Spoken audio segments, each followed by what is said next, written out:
안녕하세요. 세금 들려주는 여자 자담세무에게 손혜경 세무사입니다. 요즘 한간에 이슈화되고 있는 내용이 좀 떠돌고 있어서 오늘은 이 내용을 여러분에게 알려드리고자 합니다. 무슨 내용이냐고요? 궁금하시지요? 여러분, 이주권 들어보셨죠? 요즘 이 이주권과 관련돼서 세무조사가 좀 심심치 않게 나온다고 합니다. 이주권 하면 여러분 뭐가 떠오르세요? 딩동댕 맞습니다. 그린벨트 생각나시죠? 우리 원래 그린벨트는 집을 지어서 살 수 있는 데가 아니잖아요. 모든 개발 행위가 제한이 되고 그래서 우리 재산권에 어떤 그 제한이 많이 따르는 게 이제 그린벨트라고 하는데 이 그린벨트 내에 오래전부터 그러니까 그린벨트로 지정되기 이전부터 집을 지어서 사셨던 분들에 대한 재산권을 보장을 하기 위해서 우리가 이축권을 이제 우리 현행법에서는 인정을 하고 있는데요. 이 이축권과 관련된 세금 문제를 이제 여러분에게 오늘 알려드리고자 합니다. 이축권 관련돼서는 이제 우리가 여러분 아시는 분 아시죠?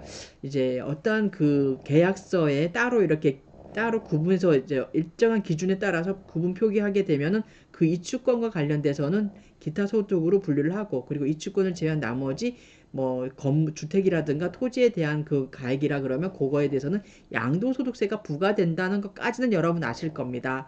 이때 이 이축권과 그리고 이축권을 제외한 토지와 이제 건물 등에 대한 그 취득가액은 어떻게 산정됐는지 이 이축권에 대한 소득 구분은 우리 법에서 어떻게 하고 있는지 등등을 여러분에게 오늘 알려드리도록 하겠습니다.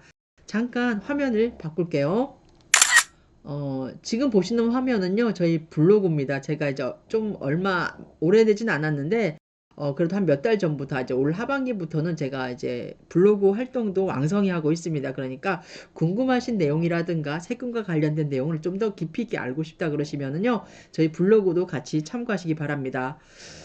제가 블로그에 기재하는 내용은 이제 판례 내용 위주로 그리고 우리 세금과 관련된 직접적인 이제 해석이라든가 그런 그 규정 등을 올리다 보니까 조금 어려울 수 있습니다. 그래도 여러분 심도 있게 공부하시고 싶으신 분들은요 많이 참조해 주시기 바랍니다. 지금 보시는 사진은요 제가 이제 걸어서 세계 속으로를 저희 이제 동생 송대곤 세무사와 함께 다녀왔는데 이 사진은 두브로브니크에서 제가 이제 촬영 스케치 중에 잠깐 찍은 사진입니다. 이 사진도 함께 올렸으니까요. 궁금하시면 좀 보시기 바랍니다. 그리고 걸어서 세계 속으로 11월 8일에 방영이 되니까 많은 시청 바랍니다. 자, 제목은 주택과 함께 양도하는 이주권의 취득가액 계산 방법입니다.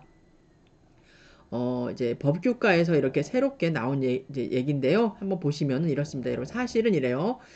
양도인 갑이라는 분이 2005년 4월에 이제 그린벨트 내에 주택을 취득을 하고 한 20년 가까이 이제 보유하다가 2023년 12월에 양도를 합니다. 수용이 됐어요. 그러면서 이분은요, 이 주택과 함께 이제 이축권을 양도를 하면서 그 이축권의 양도 대금을 이제 임의대로 구분을 해가지고 부동산 매매 계약서에 따로 작성을 합니다. 그리고 나서 이분은요, 주택 그리고 이축권 양도로 받은 대가 전체에 대해서 이제 주택의 취득 양도 당시 그 기준시가를 적용해서 환산한 가액을 취득가액으로 해서 양도소득세를 신고를 합니다.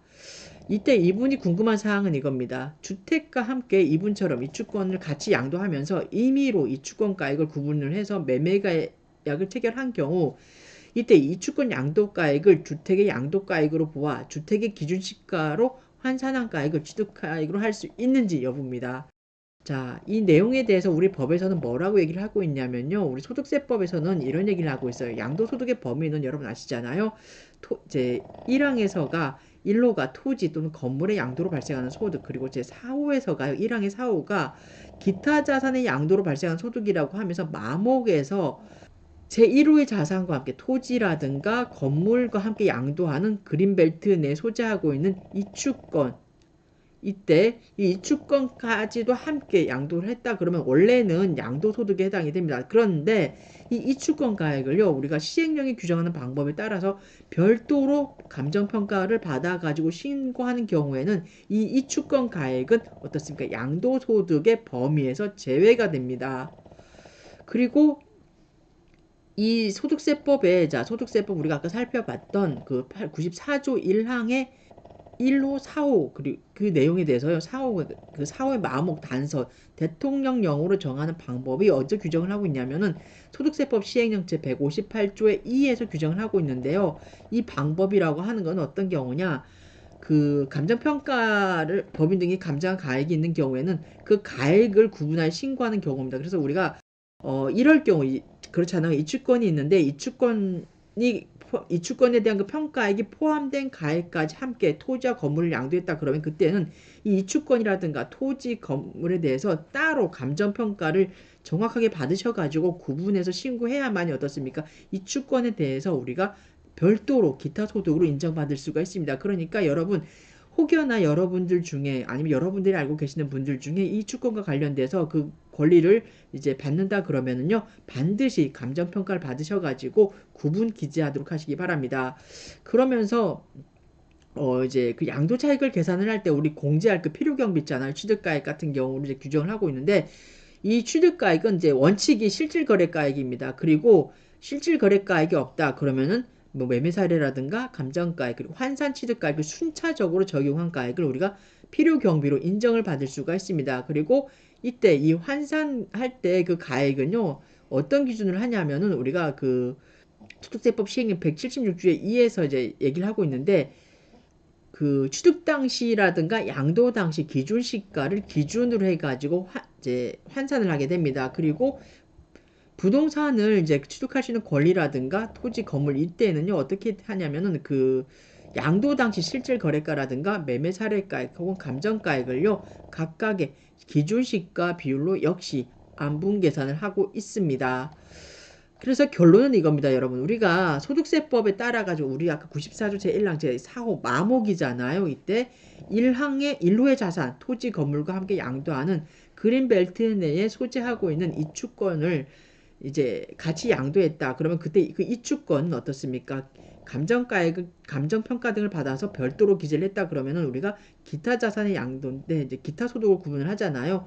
이때 이 기타 자산의 양도로 발생하는 소득에 해당이 되기 때문에 이 이주권의 취득가의 계산 방법은요. 실질적으로 이 이주권을 취득을 하기 위해서 들어간 실질 거래가액을 당연히 이주권의 취득가액으로 하게 됩니다. 따라서 감정평가를 받아가지고 문제가 되는 게 이거예요. 제가 이렇게 보니까 이주권이 만약에 우리가 이주권을 100원이라 그러고 이주권을 제외한 나머지 토지 건물에 대한 평가액이 900원이라고 했을 때 양도가액은 어떻습니까? 발라서 따로따로 해야 되잖아요. 근데 그렇게 되면은 이제 그 건물에 대한 양도가액은 900원이 되다 보니까 취득가액을 환산을 하게 되면 900원에 대해서 양도 당시 기준시가분의 취득 당시 기준시가 이렇게 해서 평가가 되잖아요. 그리고 이주권은 기타 소득으로 해가지고 이주권이 100원이잖아요. 근데 이주권에 대해서 만약에 우리가 이분처럼 2005년도에 취득을 하면서 이주권에 대한 이주권에 대해서 별도로 지불한 가액이 없이 그냥 그때는 뭉뚱그려 가지고 아마 그랬을 거란 말이에요. 토지 건물에 대한 그 가액에 그냥 가액으로 다 한꺼번에 내가 500원을 지불했다 그러면은 이 이주권에 대해서 구분된 취득가액이 없잖아요. 그렇기 때문에 이주권은 제로가 될 겁니다. 그러면 토지 건물의 양도로 인해서 이제 발생하는 아까 900원에서 만약 실질 거래가액으로 평가한 그 취득가액을 뺀다 그러면 500원이 뺀 나머지 400원에 대해서 양도 차익이 형성이 될 것이고 이주권과 관련된 기타 소득은 어떻습니까? 100원이 되고 또 취득가액은 어떻습니까? 구분하지 않다 보니까 제로가 된단 말이에요. 그러면 이주권에 대한 그 기타 소득은요. 실질 취득가액이 빵이기 때문에 0이기 때문에 100원 전체가 이주권에 대한 소득 금액으로 잡힐 것입니다. 그래서 제가 보는 안은 이렇게 정리를 하고 있어요. 우리가 그린벨트 내에 소재하고 있는 이런 주택을 취득을 할 때는 이제 주의해야 될 게 뭐냐면은 반드시 그 취득 시점에서 이제 계약을 하게 되잖아요. 그럼 계약을 하시기 전에 감정평가를 좀 받으시기 바랍니다. 반드시 감정평가를 받아가지고 토지, 건물, 그리고 입주권에 대한 그 평가액을요, 취득 당시부터 구분 기재해서 그 계약서를 작성을 하시고 그 계약서대로 이제 대금을 지급을 하시고 그리고 나서 향후에 이 이주권이라든가 그 당에 이주권이 포함된 토지 건물이 이제 양도가 됐을 때 이렇게 수용이 된다든가 그랬을 때 여러분 그때 요 당초에 취득했던 그 취득하면서부터 감정평가 등을 받아가지고 그에 근거한 그 취득가액을 실질 취득가액으로 인정받는 그런 방향으로 나아가야 될 것 같다라고 저는 이렇게 생각을 해 보았습니다. 오늘은 여러분에게 최근 한간에서 떠돌고 있는 유권 해석 변경과 관련된 내용입니다. 주택가 양도하는 이주권의 취득 가액 계산 방법입니다. 어떻게 계산한다, 여러분? 아까 말씀드렸죠. 취득할 때 계약서 작성하시기 전에 그 이주권이 포함되어 있는 가격이라 그러면 양도하시는 분 입장에서보다는 제가 지금 취득하는 분 입장에서 말씀을 드린다 그러면 반드시 양도하시는 분과 협의를 하셔가지고 어떻습니까? 구분기재하도록 감정평가를 받아가지고 그 적법한 방법에 의해서 이주권의 가액도 구분기재해서 반드시 취득가액으로 향후에 대비하시기 바란다. 이렇게 저는 오늘 이 내용을 같이 정리해드리고자 합니다. 이상 자담세무에게 세금연구소 손혜경 세무사였습니다.